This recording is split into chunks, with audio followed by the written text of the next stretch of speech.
Perkenalkan, nama saya Lucia Bernadette Beide, NIM 19081023, mahasiswa Universitas Katolik de la Salle Manado, Fakultas Ilmu Pendidikan, Program Studi Pendidikan Guru Sekolah Dasar semester 4. Saat ini saya akan membuat video tugas UAS metodologi penelitian. Judul proposal, pengaruh media interaktif animasi terhadap minat belajar pada mata pelajaran IPA kelas 4 SD ITMTA Matesi tahun ajaran 2013-2014. Bab 1, pendahuluan. Yang pertama, latar belakang. Pada zaman atau era sekarang ini, perkembangan teknologi begitu pesat, baik teknologi informasi maupun komunikasi.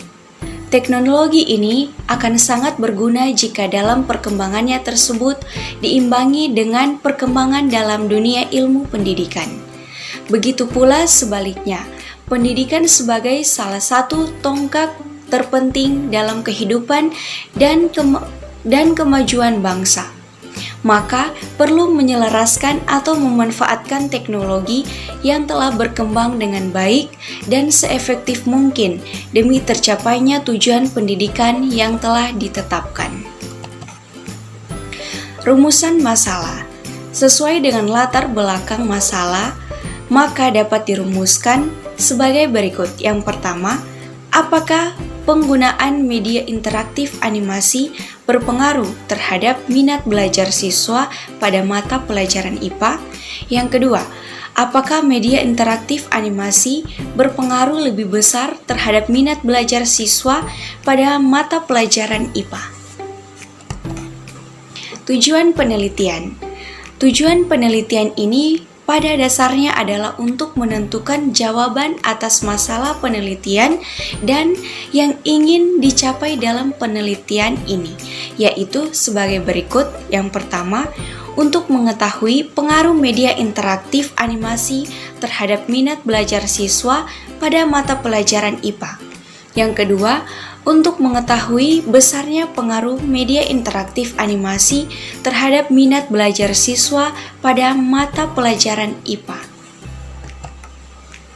Manfaat penelitian. Segi teoritis. Hasil penelitian ini diharapkan dapat memberikan wawasan yang luas khususnya terhadap perkembangan dunia pendidikan dalam mengoptimalkan interaktif animasi dan pembelajaran. Selain itu, penelitian ini diharapkan mampu memperkaya konsep atau metode pembelajaran dengan menggunakan media pelajaran yang kreatif dan inovatif yang belum diaplikasikan sebelumnya untuk menyokong perkembangan ilmu pengetahuan. Yang kedua, yaitu segi praktis. Hasil dari penelitian ini dapat bermanfaat dari segi praktis, antara lain bagi guru dapat memberikan wawasan dan informasi mengenai alternatif media pembelajaran yang dapat membantu dalam pengajaran dan pengaruhnya terhadap minat belajar siswa. Bagi sekolah, memberikan kontribusi dalam meningkatkan mutu sekolah. Bagi peneliti, dapat mengembangkan media pembelajaran yang kreatif dan tepat diterapkan dalam pembelajaran dan dapat menambah pengalaman mengajar dengan menggunakan berbagai macam media pembelajaran pendidikan. Sedangkan bagi siswa sendiri, media pembelajaran animasi diharapkan dapat menarik minat siswa untuk lebih giat belajar. Bab 2, yaitu landasan teori. Yang pertama, tinjauan pustaka. Animasi dapat diartikan sebagai film yang berbentuk rangkaian lukisan atau gambar yang satu dengan lainnya, yang hanya berbeda sedikit sehingga ketika diputar agak bergerak. Media animasi merupakan rangkaian gambar atau lukisan yang digerakkan untuk merangsang pikiran, perasaan, perhatian, dan minat siswa.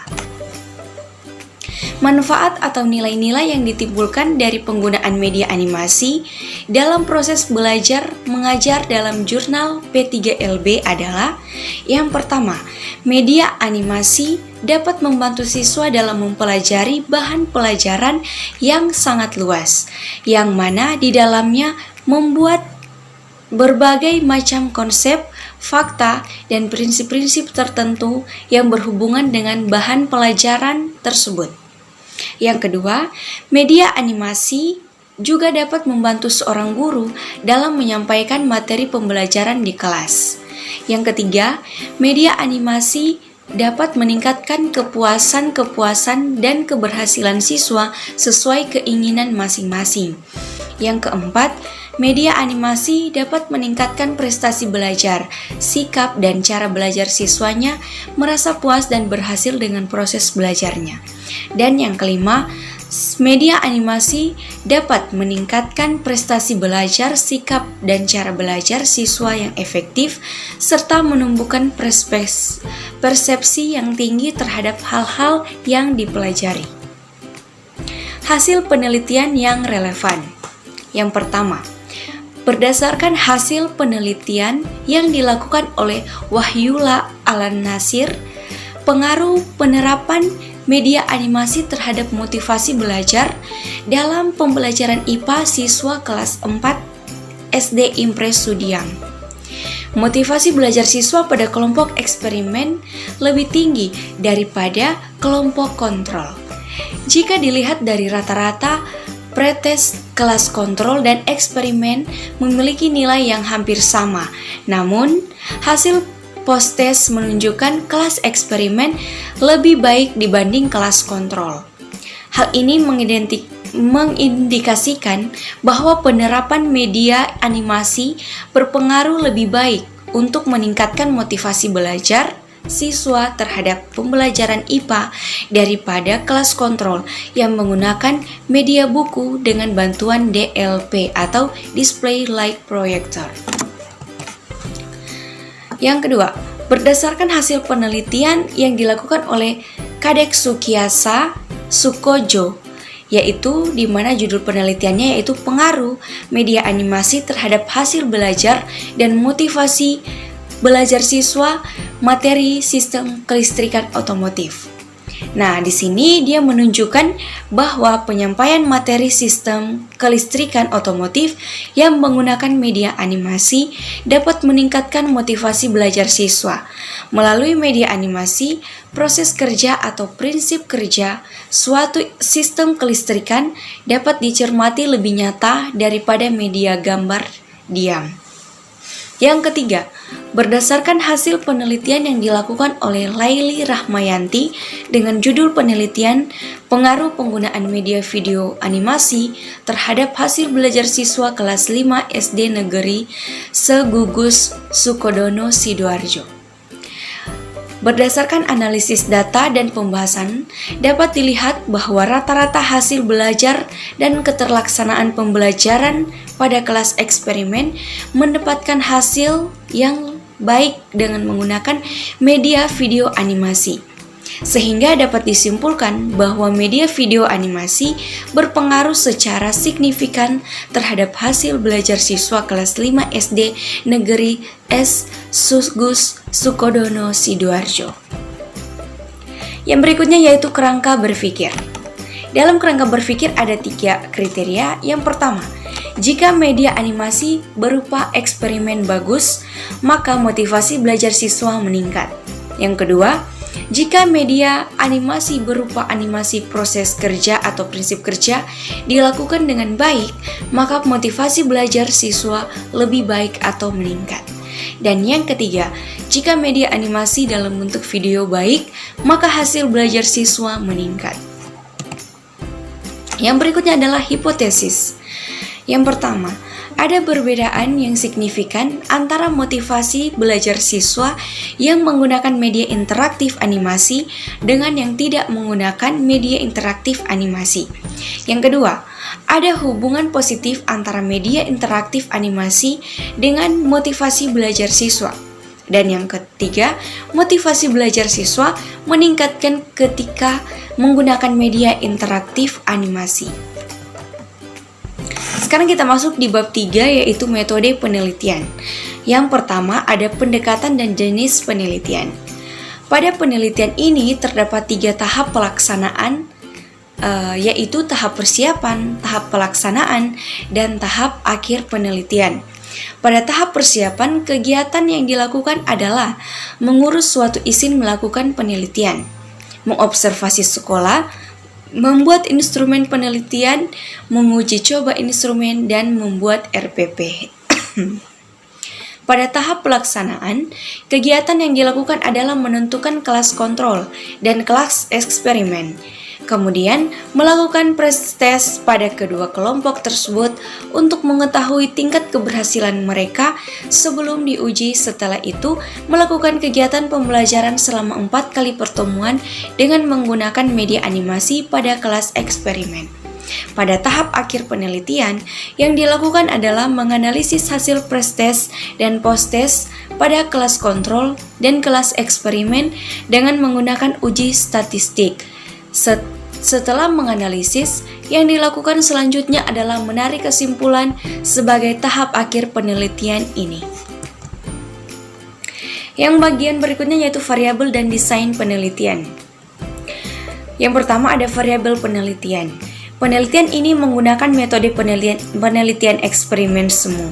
Metode penelitian eksperimen semu merupakan metode penelitian yang dikembangkan dari metode penelitian sesungguhnya, di mana pada metode ini terdapat kelas kontrol yang tidak dapat berfungsi sepenuhnya untuk mengontrol variabel-variabel luar yang mempengaruhi pelaksanaan eksperimen.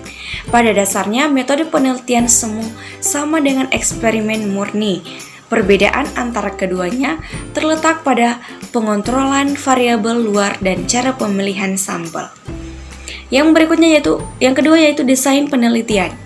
Desain yang digunakan dalam penelitian ini adalah non-equivalent control group design. Metode penelitian semua jenis tersebut merupakan desain penelitian yang hampir sama dengan pretest dan post-test control group. Hanya saja, pada desain ini kelompok eksperimen maupun kelompok kontrol tidak dipilih secara random. Yang berikutnya yaitu populasi dan sampel. Populasi adalah kelompok objek dengan ukurannya tidak terhingga, yang karakteristiknya dikaji atau diuji melalui sampling. Sampel adalah sekelompok objek yang dikaji atau diuji, yang dipilih secara acak dari kelompok objek yang lebih besar yang memiliki karakteristik yang sama. Populasi yang digunakan adalah seluruh siswa kelas 4 SD, sedangkan sampel yang digunakan adalah seluruh siswa kelas 4A sebagai kelas kontrol dan seluruh siswa kelas 4B sebagai kelas eksperimen, yang diambil dengan cara purpose sampling. Purpose sampling adalah teknik penentuan sampel dengan pertimbangan tertentu. Yang berikutnya adalah teknik prosedur pengumpulan data. Teknik pengumpulan data yang dilakukan dalam penelitian ini adalah berupa teknik tes, berupa teknik hasil teknik non-tes, berupa observasi. Tes hasil belajar merupakan tes yang dilakukan untuk mengukur hasil-hasil belajar siswa selama kurun waktu tertentu. Dalam penelitian ini, teknik tes yang berupa tes hasil belajar dilakukan sebanyak 2 kali, yaitu untuk tes sebelum perlakuan dan setelah perlakuan, dengan soal yang sama. Nah, observasi atau pengamatan merupakan suatu teknik atau cara pengumpulan data dengan jelas mengadakan pengamatan terhadap kegiatan yang sedang berlangsung. Validasi instrumen adalah suatu konsep yang berkaitan dengan sejauh mana tes telah mengukur apa yang seharusnya diukur. Berdasarkan uji validasi instrumen yang dilakukan dengan ANATES, terdapat 33 butir soal yang valid dari 50 jumlah soal. Nomor yaitu 2, 6, 8, 9, 11, 12, 13, 14, 15, 16, 17, 22, 24, 28, 30, 31, 32, 33, 34, 35, 36, 37, 38, 39, 40, 41, 42, 43, 44, 45, 47, 48, 49, dan 50. Rehabilitas adalah tingkat atau derajat konsentrasi dari suatu instrumen. Suatu tes dapat dikatakan reliable jika selalu memberikan hasil yang sama. Yang berikutnya atau yang terakhir yaitu teknik analisis data. Uji normalitas. Tujuan dilakukannya uji normalitas terhadap serangkaian data adalah untuk mengetahui apakah populasi data berdistribusi normal atau tidak.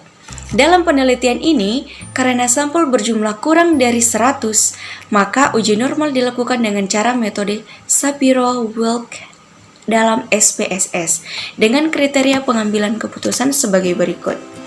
Jika probabilitas sigma lebih besar dari 0,05, maka HO diterima atau data distribusi normal. Sedangkan jika probabilitas sigma kurang dari 0,05, maka HO ditolak atau data tidak terdistribusi normal.